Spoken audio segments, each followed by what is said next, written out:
Our next step in his organization, how are Jen and Jay going to put together a company to do this? Initially, it's just going to be them doing the first feasibility studies, and that's because they don't need to go out and spend a bunch of money to validate the basics of the idea.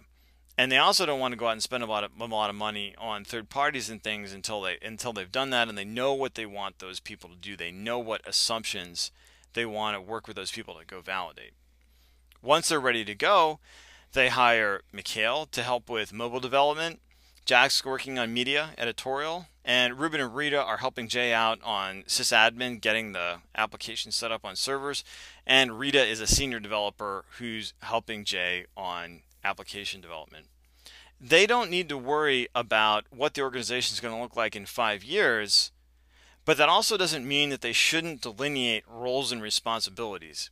You can see things set up here in a relatively traditional org chart, but you can also see that while Jen, for instance, is taking the responsibility of CEO, she's also reporting to Jay down in support and documentation, and that's obviously not something you do in a traditional company.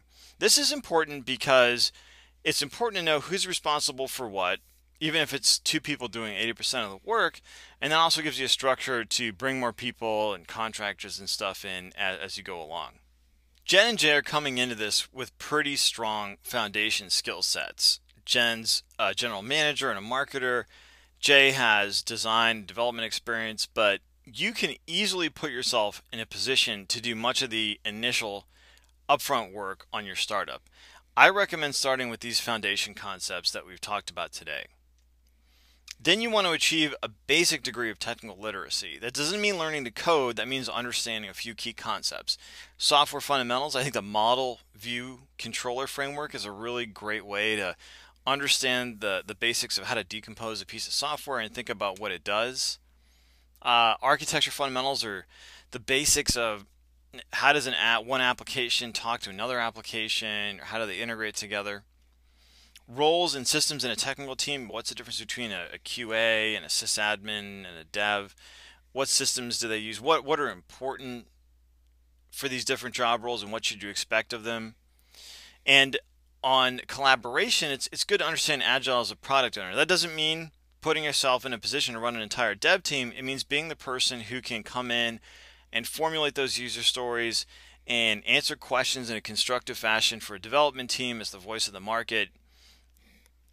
And then as you're scaling, especially if you're a first-time manager, I think it sounds boring as toast, but it's great to learn about process design. It'll save a lot of wasted time in your organization. Then there's all sorts of specialties you can learn about: Ruby, Python, SEO, analytics. But I really don't recommend going out and learning about these things until you have a strong grasp on these fundamental concepts about what you want to do and how to describe it.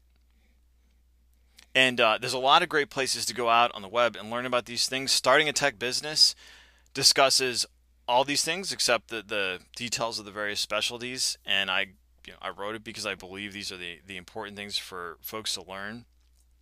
That said, there's also a whole list of resources and other books on the website if you want to look at some other options. Development. This is our last topic. The basic idea here is that they're going to do 3-week iterations. In the first iteration, they're very focused on establishing their look and feel and building this sign up and analytical infrastructure on their corporate site so they can test these propositions and so forth. Jack, the author, their content contributor, is working on weekly exercises that they can allow their users to sign up for an email and see how they take, and then by the end of it, he's working on his interactive program. After that, it's a feature of Agile that you're not planning in advance the details of what you're going to do in the subsequent iterations, but directionally they believe that in the second iteration they're going to have their first interactive version of the product. In the third iteration they're going to have their first mobile version, and then beyond that they just are not presupposing what they're exactly going to have to do. They're going to be out working with their pivotal users, and based on the reception that they get with the stuff they've already released in the past iterations, they're going to decide what they should focus on. Thanks a lot for tuning in. If you want to follow me on Twitter, I post things just about every week to the corporate site, resources, ideas. On Twitter, I'm Cowan SF, and the website is alexandercowan.com. There's a bunch of templates and resources there, and my blog is just /blog. Thanks again. Take care.